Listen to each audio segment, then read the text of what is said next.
All right, let me just give you the example of the PDP and how they distributed their own principal office roles. Well, you might say that they've been at it for a while now, for a long time. The minority positions, Honorable Leo Ogo from the South, Honorable Chukwuka Oyema from the Southeast, Honorable Yakubu from the Northwest, and Honorable Binta Bello from the Northeast.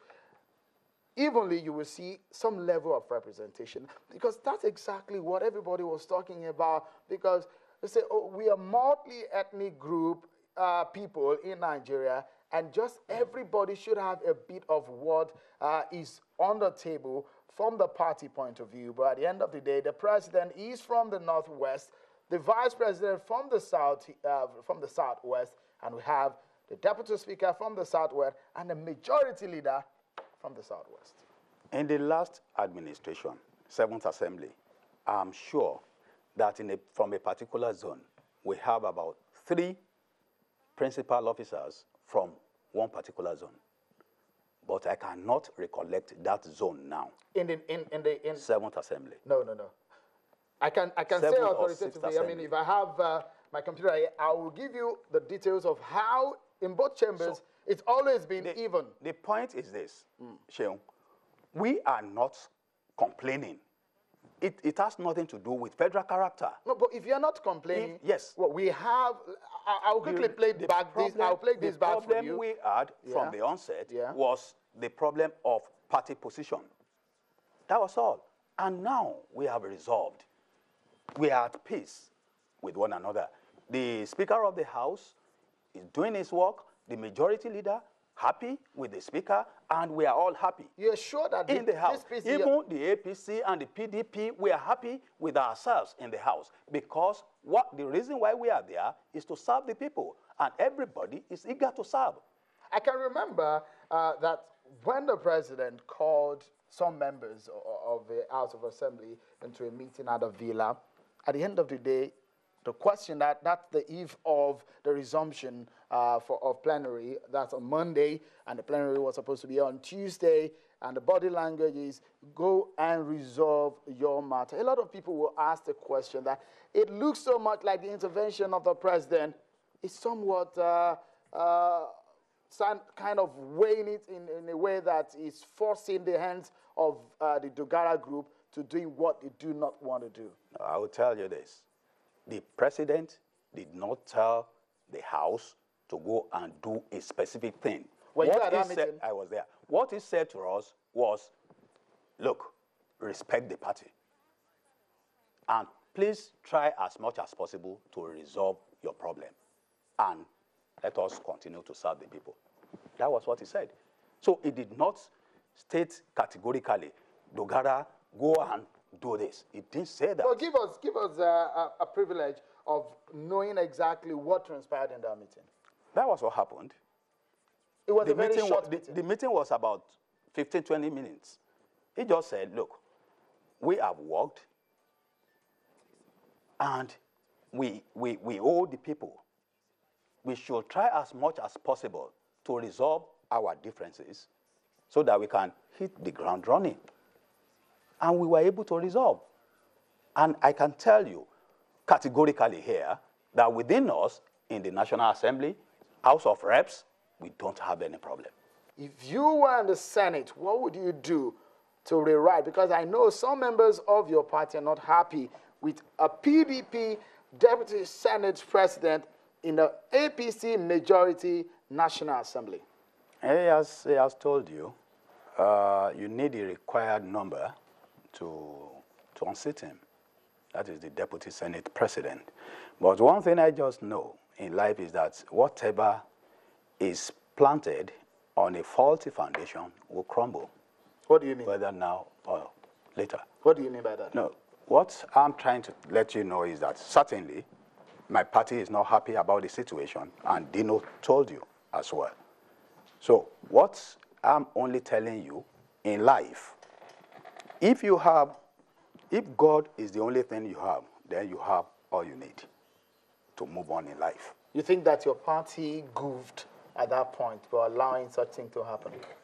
I didn't tell you that. I'm asking you. Do you think that it was politically, you see, that's a goof, isn't it? You see, I will tell you that in a situation where a coup was being carried out, you will be careful on how to handle the matter. When we had the military regime, the penalty for that is to be executed if you are caught. But now, if you are in place, it will be difficult to remove you. Do you think that a party should discipline those who erred at that time, who stood against the party stance? And if you think so, what kind of discipline? The point is this. Where they were, members of our party, I mean the senators from our party were not there when the coup was being arched. They were not there. A political coup, you called it, right? Well. So they weren't there.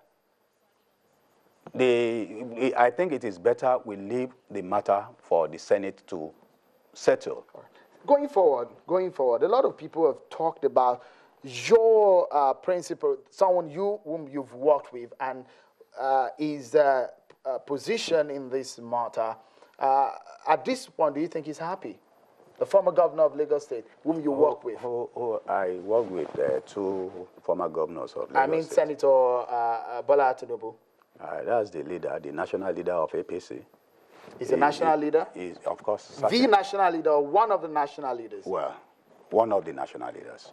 Well, I will tell you that he has no hands in what is going on in the National Assembly, both Are you serious? I'm telling you. If you know Asiwaju Bola Ahmed Tinubu, you will have regard for him. No. I mean, I'm talking about his stance. A lot of things, a lot of fingers have pointed in his direction that he's wanted to have his way, especially in the support of someone like Honorable Bajabiamila. Let me tell you one thing, Sheon. You see, in life, we all aspire to get to the top. But the moment you get to the top, it is your attitude that will sustain your altitude. And when you get to the top, you become the topic. That is just the point about Asiwaju Bola Ahmed Tinubu. In this matter? This matter, did he wanted to have his word or not? He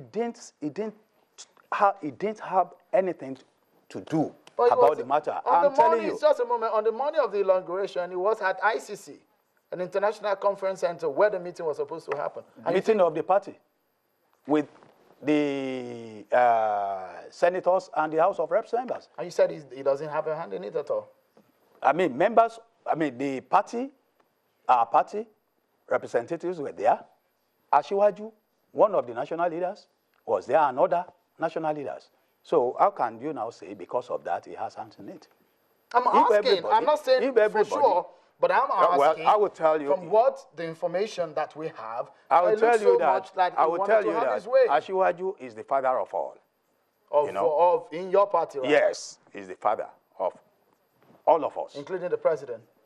Well, the president is Asiwaju's, I would say, like a father to him. I would say a brother to Asiwaju. Do you understand? But in this situation, Asiwaju Bola Ahmed Tinubu is a national leader, a man that must be respected at every time, a man that sacrificed his own position. Do you understand? What position are you talking about now? I mean, in life, when you see politicians would certainly have ambition to be this or that. Do you understand? So, if you follow his track record, I will tell you that that is a man that has done so well for Nigerians, and my prayer for him is to live long. Yeah, I'm not putting the spotlight on him right now, but what we're trying to say is that a lot of people have talked about imposition. But I have told you about that Asiwaju Bola Ahmed Tinubu is a man that will allow you to go and do primaries wherever it is necessary. Asiwaju does not have hand in what is going on in the National Assembly.